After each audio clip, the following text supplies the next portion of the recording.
You are listening to the Marriage Clinic podcast, a podcast on love, marriage, and personal development.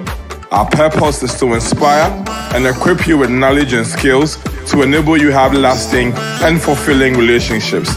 Now your host, Joshua Mulgrew. Hello. It's good to be here with you once again. It's another Thursday. That's if you're watching it live. If you're listening to it at another time that is more convenient, it's great for you to welcome us to wherever you're watching or listening from. This is the Marriage Clinic podcast, a podcast about love, marriage, and your personal development. And as usual, it's me, your Uncle Joshua Mulgrew, here with you to help you on this journey that has to do with love and relationships and all the navigations that we have. Please like, please follow, please share, please recommend. When you do that, it helps put us in front of people that normally would not see us. Our best form of advertisement is you sharing this. So I'm just going to take a brief moment for you to share this. Yes, please do. All right. Drop some fire in the chat. Today we are dealing with a very interesting subject, which is called, or what I have entitled, Navigating Long Distance Relationships. Navigating long distance relationships, or long distance relationships, how to make them work.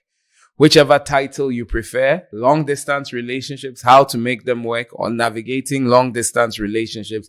Hey, whatever rocks your boat. All right. As we like to do, we share a scripture. As you know, I'm a person of faith, and I love to share a scripture from the Bible. Deuteronomy 24 verse 5 says this. I find it very interesting. It says, if a man has recently married, he must not be sent to war or have any other duty laid on him. For 1 year, he is to be free to stay at home and bring happiness to his wife he has married. That meant in those days when you got married, you got 1 year off to bring happiness to your wife. I don't know what kind of happiness they are talking about, but any happiness that you need 1 year to bring, I'm all for it. Anyway, so what is a long distance relationship? If we say a long distance relationship, what do you think a long distance relationship is? A long distance relationship is simply a romantic relationship between two people. Sometimes it's between 3 to 4. Between two people who are geographically separated and do not have regular physical contact. This type of relationship often involves communication through phone calls, text messages, video chats, and other forms of technology. So it's a long distance relationship once you don't live in the same location and you don't see each other often. So let's get that clear. It's a long distance relationship once you don't see each other often and you do not interact too often. Okay. Now, why do I have to create a podcast or put together a podcast about long distance relationships? It's simply because you may not always have the chance to live in the same location with the person you are going to marry. Personally, I don't do too well with long distance relationships. I've known it since the get-go. So I've never been a fan of long distance relationships. Sometimes by choice or sometimes by circumstance, the relationship is long distance either for a period or for the entirety of your courtship. Now, when that happens, it presents you with a couple of challenges. The first challenge you face is the lack of physical contact. All right? The distance between partners makes it challenging for them to have regular physical contact, which can be difficult for those who crave intimacy and touch. I'm not talking about sex. Let me state that clearly. I'm talking about physical contact. Being able to hug the person you are dating, being able to talk to the person, hold their hand, take a piece of food from their plate, help them rearrange their room, help them move, help them do stuff. Just that physical interaction that brings you together is absent when it's a long distance relationship. I know with the advent of technology and FaceTime and Zoom and Meets and all these video conferencing technologies that we have, we are trying to do the best. But the truth is, it never makes up for having the person by you. So the first problem you're facing when it's a long distance relationship is you lack physical contact. The next problem you're facing is contact hours. I like to call it contact hours because of this. You may have been dating for 4 years, and maybe he's in Germany and you are in Soweto. Or maybe he's in Beijing and you are in Liberia, Freetown, or wherever you are. Or maybe you are in Sudan. We do have a number of people who listen from Sudan. Maybe you are in Sudan and he's in Saudi Arabia. Now, what happens is that you may have dated for 4 years, but when you actually put together the amount of contact hours, time you have really spent together, I'm not talking about hours you've spent on the phone, time you have really spent together, what you may be getting out of the relationship may be equivalent to someone who has been dating his girlfriend in the same location for 1.5 years. What you will learn, how much of the person you will get to know, what you will experience, there is reduced contact hours. Brings me to the third thing, communication issues. It can be challenging to maintain consistent and effective communication in a long distance relationship. You know, sometimes you are juggling different time zones, different work schedules. Sometimes the internet is not working well enough. Sometimes there's a storm where he is, so you can't hear him well. And in all of that, when it comes to technology, it's very difficult to be able to read body language in technology. So if we are chatting on the phone, probably WhatsApp or whatever, we are using to chat, and you say, how are you doing? And I say, oh, I had a good day. That is totally different from if you are sitting across me and you say, how are you doing? And I say, well, I had a good day. The two are two separate things. You are able to read the body language. You are able to, how is your meal? Fine. Or it's really fine. Or, okay, you can do what you want to do. In text is different from, okay, you can do what you want to do. So communication is impaired. The next thing is trust issues. Trust issues. You see, trust is very critical for any relationship, okay? But it's more challenging in long distance relationships because you say you are in your room, but which of the rooms? You say you've gone out for lunch on your own. Are you really on your own? You say you were thinking the whole day about me, but were you FaceTiming someone else? All these trust issues begin to come in, especially if the relationship is new or the person over time has shown they can't be completely trusted. So you have trust issues. Your partner may feel insecure about significant things, or maybe it was Valentine's Day and she sent you a card, but now she's frightened that you may be having dinner with someone else. Why? Because when it is 8 p.m. where you are, it's 2 a.m. where she is. So it's not working out. Which leads to the fifth thing. Jealousy easily creeps into long distance relationships. Because there's so much you do not know, then you find out that you easily get jealous of little things. Distance can create opportunities for jealousy, all right? Especially when your partner is not able to spend all the time with you or account for all the time.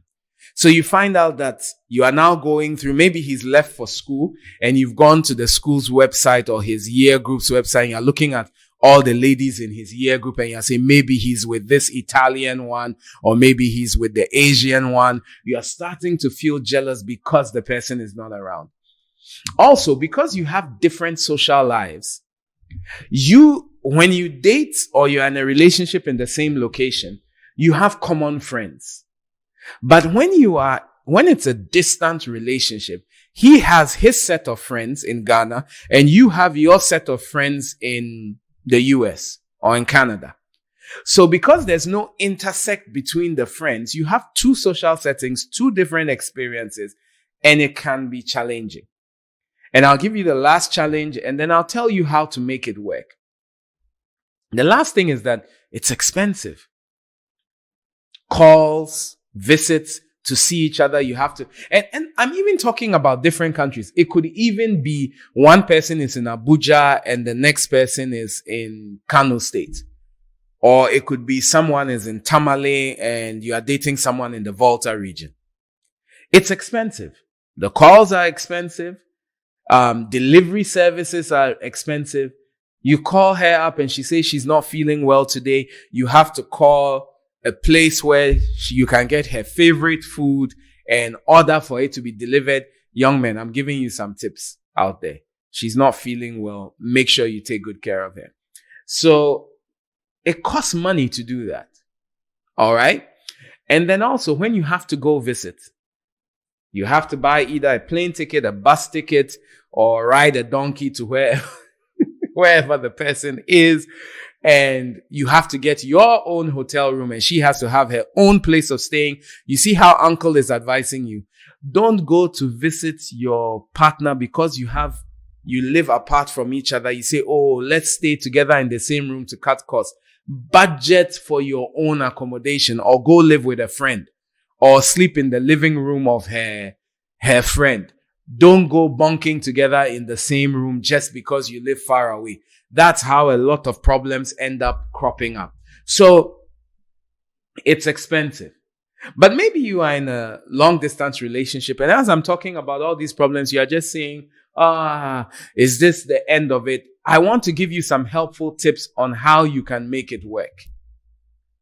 The first thing is that if you are not in the relationship yet and the person asking you out is so far away that it's going to be a distance relationship, you need to ask yourself this question. Am I built for a long distance relationship? Some of us are, some of us are not. I'm not built for long distance relationship. Number one is I don't like talking on the phone. Number two is I'm super busy. So for me, and I like to have the person I love around. My wife and I have been married for 11 years and we're talking about it the last time. I don't think we spent more than a month apart for a stretch in the last 11 years. I mean, we've had to quit jobs just to be in the same location because long distance relationships do not work for us. So when you are transferred to another place, you tell your boss, hey, you know what, I quit. But that's us. Some people are built for long distance relationships. Know if you are not. So the first tip I'm giving you is know if you are built for long distance relationships. Number two, learn to communicate on a regular basis and at set times. Okay? Communicate on a regular basis. Consistent communication is essential for long distance relationships. Set regular times to speak on the phone or video chat. And you see, even when you have different time zones, you can find that sweet spot. It may be 6 a.m. for you and it may be 10 p.m. for her. Or it may be 5 a.m. for you and maybe a different time, 12 noon but there always you need to find that sweet spot where the time works. And then you do a lot of videos and you do a lot of voice notes and you do a lot of explanation and all the things that have to go around. Okay? So make sure that is done. Communication should be regular. Brings me to the third thing. Be open and honest. Honesty is key in a long distance relationship. But especially in any relationship, honesty is key. But in a long distance relationship, you need to learn to be very honest. Because little things can seem like deception. Okay? If you told her you were going to bed and your friend gives you a call and says, hey, there's this last minute thing we need to go do.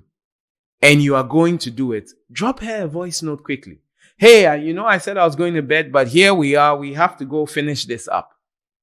so that she doesn't see another friend share on his status, hey, hanging out with the guys, and then here you are in the background. And just because you didn't share enough information, what it communicates to her is that you are not being honest. So be open and honest. Number 4, make plans to visit. Save up, make plans to visit, schedule times to visit, plan regular visits to see each other, and have something to look forward for.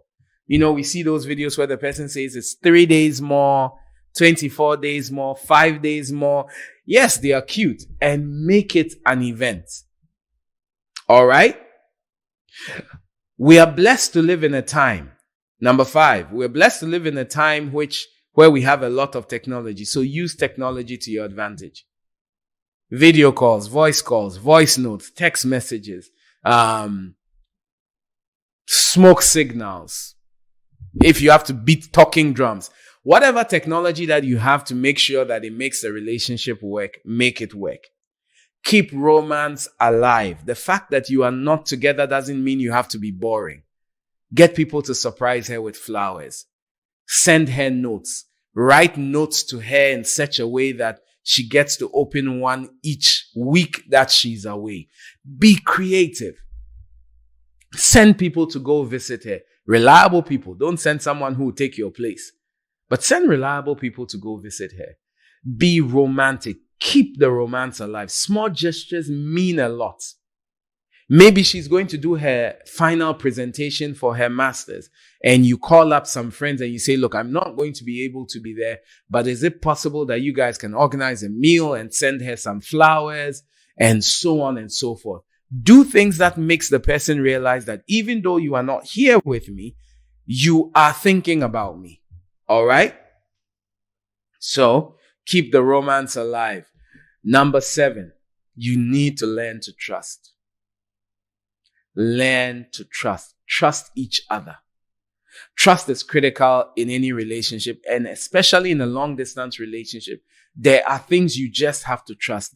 If you keep imagining what could be going wrong, you're just going to put yourself in hot water. So learn to trust. Okay? Make a conscious effort to trust your partner and communicate openly about any concerns or insecurities you have.